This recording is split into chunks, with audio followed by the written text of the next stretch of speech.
вось мы на месцы, панове. Дзень добры, паважаныя. Вёска Моўчаць, якая знаходзіцца ў Баранавіцкім раёне Брэсцкай вобласці. Былое Вялікае княства Літоўскае, а сёння Рэспубліка Беларусь. Ну, я вам хочу сказаць, паважанае панства, што вось гэтыя мясціны чалавека вабілі здаўна. Тут, як гаворыцца, ёсць дзе на дзічыну папаляваць, ёсць дзе рыбкі палавіць. І першы чалавек з'явіўся тут у Моўчаді яшчэ аж у каменным веку. Ось так, уяўляеце? І тут людзі, я вам скажу, што да нядаўняга часу на гародах знаходзілі каменныя сякеры, як сведкі той сівой даўніны першабытнага чалавека. Ну, дык што, паважаныя, пойдзем заглянем, чым жа тут жыве чалавек сённяшні.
Калісьці, паважанае панства, ну, у мінулым стагоддзі вось сюды ў Моўчаць прыязджалі вучоныя людзі. О, і гэтыя вучоныя людзі, ну, навукоўцы, яны хадзілі тут па Моўчаді, разглядалі ўсё вынюхвалі, вышуквалі.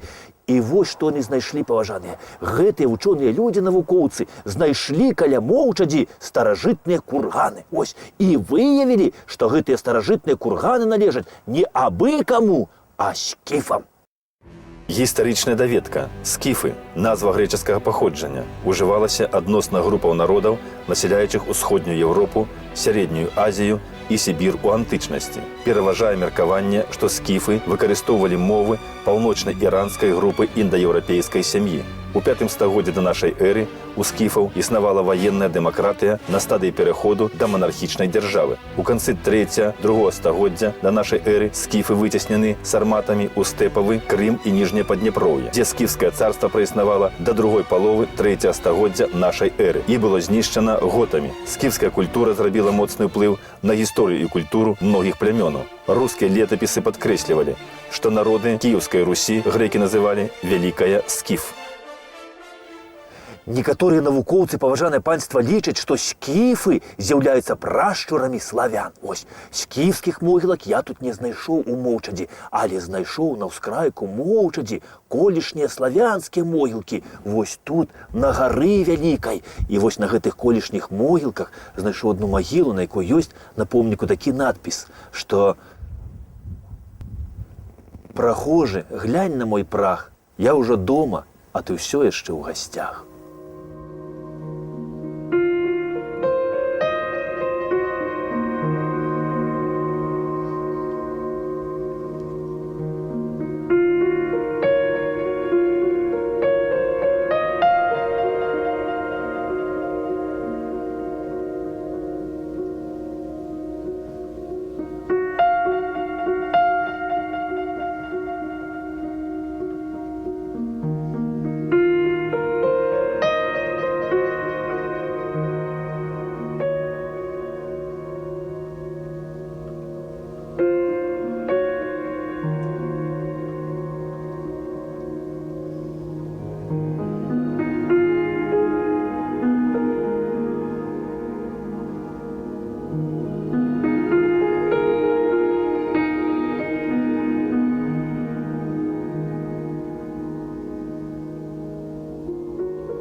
Хто даў назву гэтаму паселішчу, панове, скіфы ці славяне, я не ведаю. Вось. Ёсць такая версія цікавая, што назва вёскі Моўчаць, значыцца, бярэ свой пачатак ад міфічна-славянскага князя Моўчана. А ёсць яшчэ і легенда цікавая вельмі вось пра ўзнікненне гэта, значыцца, назвы паселішча. Расказваюць, што падышло па нейкае варожае войска вось сюды да гэтых мясцін. І сабралі нашыя хлопцы, значыцца, сваё войска і пайшлі біцца з ворагам. Значыцца, на поле пачалася бойка на гэтым полі. І тут, значыцца, звінелі мячы, ляцелі стрэлы, ламаліся дзіды. Ну і не вытрымаў вораг націску і давай уцякаць. І загналі нашыя хлапцы гэтага ворага ў балота. Можа, нават вось у гэтае, бо тут такая дрыгва раней была, я вам скажу. Загналі яны ворага ў гэтае балота, і тут пачалі яны тапіцца. І, кажуць, усе тут і патанулі. І енк стаяў, крык на гэтым балоце, такі стоган. Дык людзі мясцовыя пыталі адзін аднаго, кажуць, ці чутно то шам на балоце, што ці чуваць? Кажуць, не чутно, маўчаць. Вот тады я так кажу, маўчаць на балоце, і ўзнікла назва паселішча. А калі вось гаварыць пра летапісныя часы, шаноўнае панства, значыцца, то першыя ўзгадкі аб Моўчаді датуюцца 1487 годам. І тады гэта была вёска, значыцца, ў складзе Вялікага княства Літоўскага ў Троцкім ваяводстве, і была Моўчадь цэнтрам вялікакняскага староства. Ось, паважанае панства. І належала Моўчаць не абы каму, а самому вялікаму князю Казіміру. Ну, вядома, што вялікі князь тут рэпу на гародах не садзіў, значыцца, ну, а падаткі збіраў сваіх сялян. І вось за грошы вось гэтыя сабраныя, даклаўшы яшчэ сваіх грошай, вось, дастаўшы з кішэні ўласнай, вялікі князь Казімір у Моўчадзі напрыканцы 15 стагоддзя фундуе касцёл. Хочу вам сказать, паважанае панство, што часцей за ўсё вось гэты вялікакняскі двор, вось гэты Моўчаць, вялікія князі здавалі ў арэнду, значыцца, ну, альбо ў часовае карыстанне хорошым хлопцам, такім хорошым шляхцічам.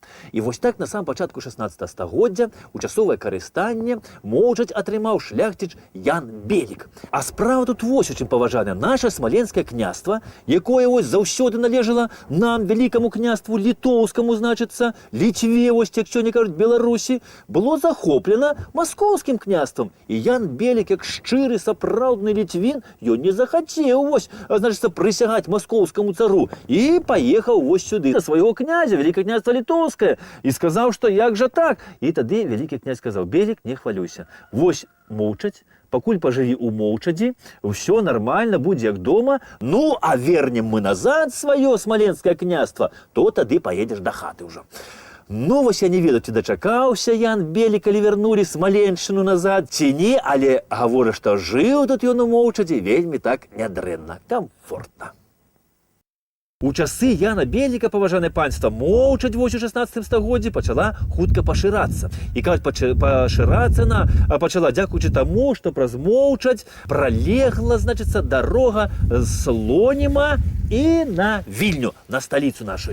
Ну і тут пачалі ладзіцца кірмашы. Кірмашы былі штотыднёвыя, а кожную суботу тут кірмаш праходзіў. Ну і з тых часоў Моўчаць пачалі называць мястэчкам. І называлі Моўчаць мястэчкам аж да мінулага стагоддзя, пакуль сюды не прыйшлі ўжо саветы, бальшавікі. Ну і вось з часоў мястэчка тут захавалася яшчэ местачковая карчма. Гэтую карчму, паважанае панства, атрымалі яўрэі. Ну то, што гэта карчма, гаворыць вось кубачак зверху, такі бачыце. Ну, а то, што яўрэйская карчма, над кубачкам зорка Давіда шасцікутная. Ну, а калі сюды прыйшлі бальшавікі, то яны на карчомку гэту прыладзілі шыльду савецкая і ўжо сваю зорку пяцікутную.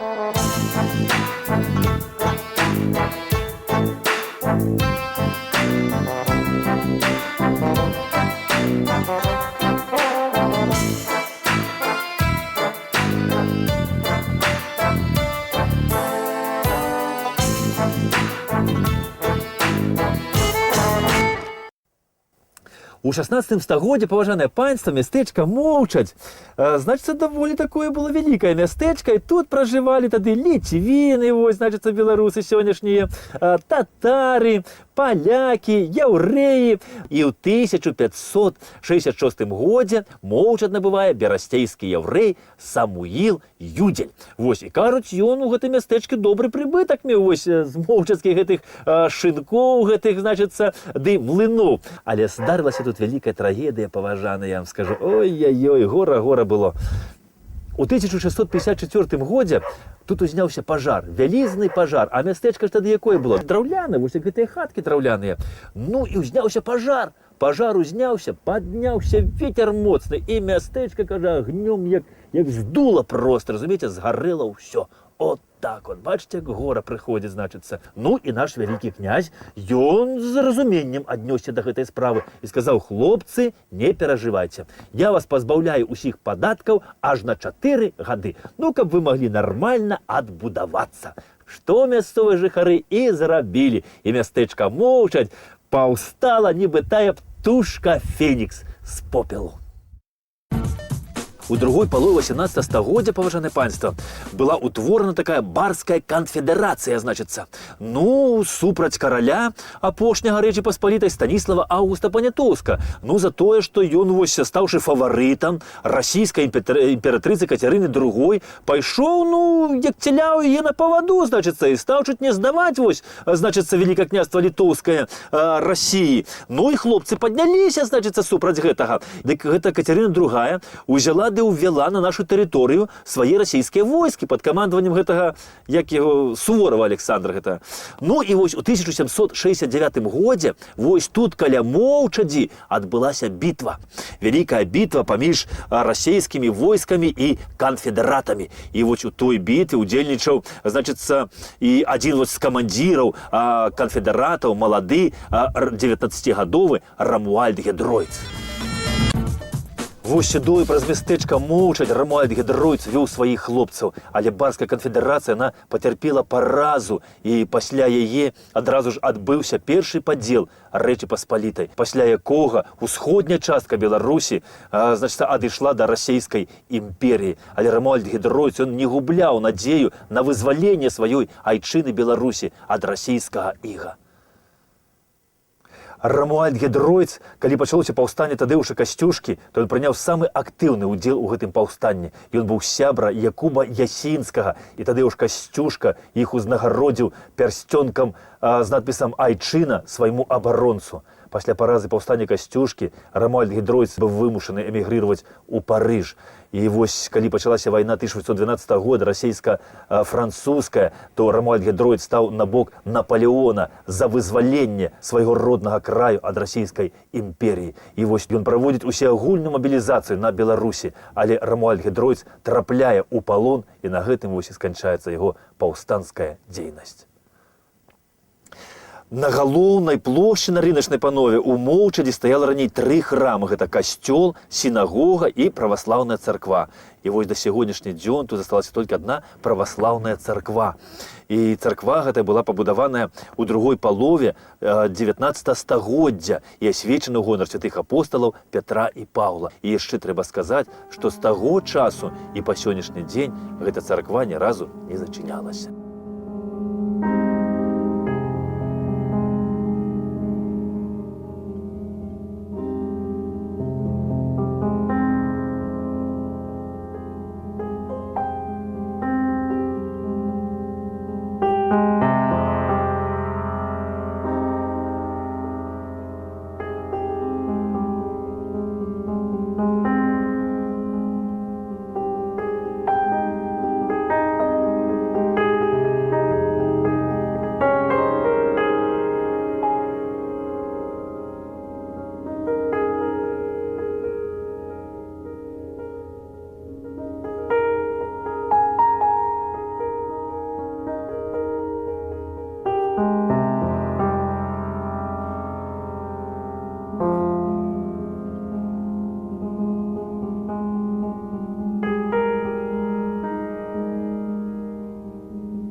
Напрыканцы 19 стагоддзя праз Моўчаць праходзіць чыгунка. Тут ёсць яшчэ піваварны завод, гарбарны завод, праводзіцца тэлеграф, открываецца вадзяная электрастанцыя, працуюць некалькі млыноў, а 3 разы на год праводзіліся вялікія кірмашы. Выпадковому падарожніку тут прапаноўваўся поўны спектр бытавых паслуг. Захварэлі зубы, ёсць мясцовы дантыст. Трэба зрабіць прышчэпку сабаку, ёсць ветэрынар. Працавалі кафейня, рэстаранчык, карчма, банк, юрыдычная кантора. Можна было набыць заморскія спецыі, мэблю, посуд. Адкрылася нават вытворчасць газіраванай вады. Адным словам, еўрапейскі курорт, панове, ні больш, ні менш. У 1863 годзе ў Моўчадзе была адкрытая народная вучэльня. І ад жадаючых атрымаць адукацыю тут не было адбою. І ў гэтай вучэльні вучыўся будучы знакаміты матэматык Александр Данілевіч. Гістарычная даведка. Александр Андреевич Данілевіч нарадзіўся ў 1877 годзе ў Моўчадзе. Памёр у 1949 у Вільні. Педагог, матэматык, публіцыст. У 1896 годзе скончыў свіслацкую настаўніцкую семінарыю. Вучыўся на фізіка-матэматычным факультэце універсітэта Шаняўскага ў Маскве. У 1915 за ўдзел у рэвалюцыйным руху высланы ў Верхаянск Іркутскай губерніі. Увосень 1917 года прыехаў у Мінск. Працаваў у першых беларускіх навучальных установах. Пісаў артыкулы па пытаннях беларускай нацыянальнай асветы, арганізацыі беларускай школы, выкладаў матэматыку ў Навагрудскай і Віленскай беларускіх гімназіях, распрацоўваў беларускую матэматычную тэрміналогію, аўтар падручніка па матэматыцы на беларускай мове. Пасля Другой сусветнай вайны чытаў курс вышэйшай матэматыкі ў віленскіх вышэйшых навучальных установах. Да прыходу саветаў у Моўчадзь, паважаныя, тут за гаспадароў былі шляхцічы валіцкія. У валіцкіх у Моўчадзі стаяў дом шыкоўны, драўляны, двухпавярховы, з калонамі, а яшчэ і быў сад, парк, добрая гаспадарка. Ну, я вам скажу, калі саветы прыйшлі, то гэты дом іх пазней быў разабран на дровы, дом валіцкі гэты, сад з паркам былі вырубленыя, і замест гэтага ўсяго быў насаджаны проста звычайны лес. І на сённяшні дзень адзінае, што нагадвае аб шляхцічах валіцкіх, гэта вось гэты млын. Вось гэты млын, паважаны, гэта будавалі шляхцічы валіцкія. Ну і млын гэты дзейнічаў тут яшчэ і за саветамі, паважаныя. І спыніў гэты млын сваю дзейнасць усяго толькі 5 гадоў назад, ну каля 5, штосьці такое. І калі сюды прыкласці добрую гаспадарскую, хорошую руку, то пакуль усё тут яшчэ не расцягнулі, гэты млын, паважаныя, можна было б і ажывіць.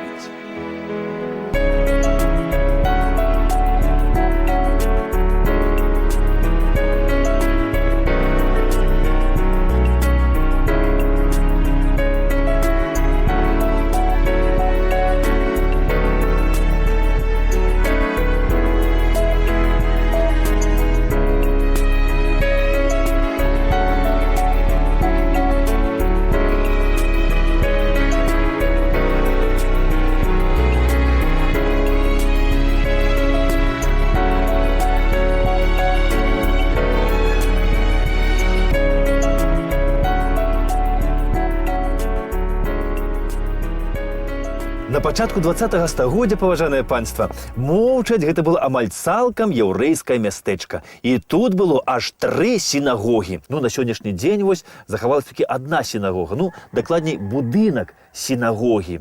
Раней вось тут у гэтым будынку равін чытаў Талмуд. Ну, а сёння ў гэтым будынку мясцовы сельскі клуб. І тут чытае мясцовы люд, ну, мясцовую раёнку.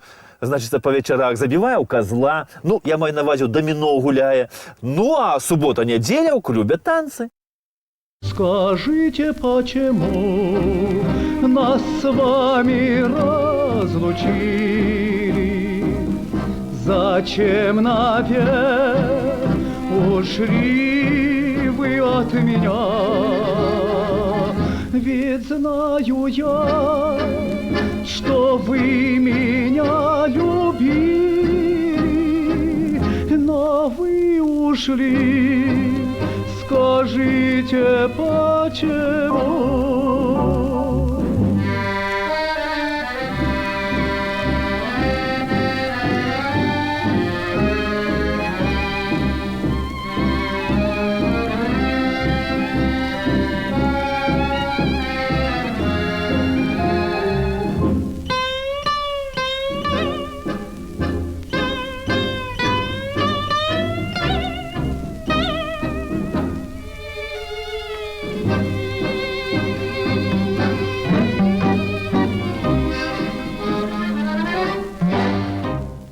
Падчас Другой сусветнай вайны немцы у адной яўрэйскай сям'і ў Моўчадзе знайшлі скруткі торы і загадалі ім кінуць гэтую тору ў печ. Яны кінулі, а калі немцы выйшлі, то яны дасталі гэтыя скруткі, патушылі іх і прыйшлі з гэтым да мясцовага равіна і спыталі, што нам рабіць з гэтымі абгарэлымі скруткамі. І ён сказаў, пахавайце іх на яўрэйскіх могілках. Вось тут. Пазней немцы ўсіх яўрэяў Моўчадзе расстралялі, але на гэтых яўрэйскіх могілках нікога, канешне, не пахавалі. І яўрэі, дарэчы, спачатку, чым сяліцца на нейкім месцы, яны выбіралі месца для могілак, пазней выбіралі месца для сінагогі, і толькі пазней уже выбіралі месца, дзе жыць самім.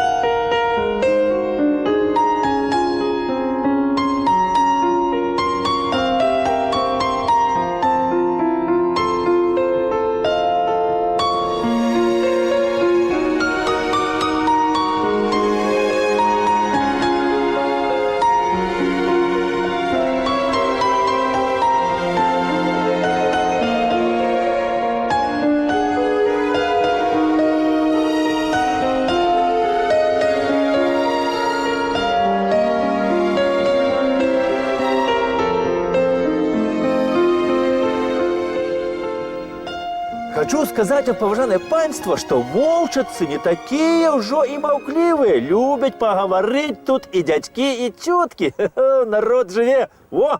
Ну и я яшчэ хочу сказать, поважанное панство, что мясціны тут выдатнейшие. Такие привабные, такие цудоўныя. Лепш за всякие там гэтыя замежные куршавелі. Во! Честно вам кажу, я как эксперт. Чистая правда. Не верите? Коли не верите, можете сами приехать и побачить тут усё на свои властные очи. Ну, а на сёння, поважаныя, мушу з вами развітаться. Поспехов вам, всего самого найлепшего. До побачення!